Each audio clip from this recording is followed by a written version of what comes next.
Alright, so I'm going to have a couple people ask me on how I'm replacing this here. It's the transmission range control module.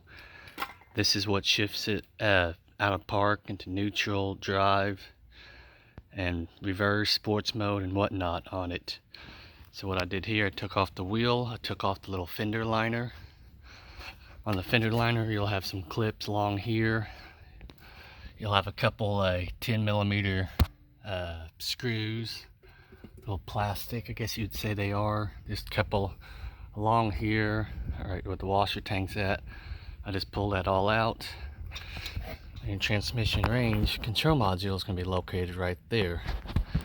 Now you will have a 8 millimeter screw. I had to get to it from under the hood. I had to get way back over here and take a socket and a ratchet to get that screw out on it. Then I just had to use a little flat blade screwdriver and pop that little tab piece thing out. I had to kind of work it, start from the bottom, just kind of work its way out on it. Then you'll have this little gear shifter here, little bushing piece. I just took a flat blade screwdriver because I didn't really have any other options to get it off.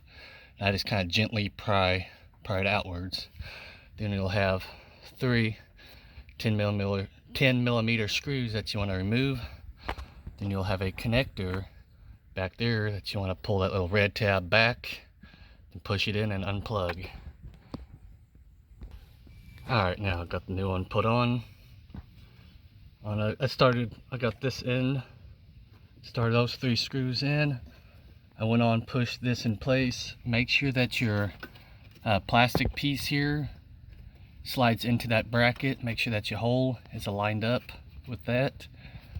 So I went on, pushed that in. I got it. I just used my finger. I was able to snap it into place on it. Make sure that you're connected, that your wiring harness is not going to be in the way of this mechanism piece.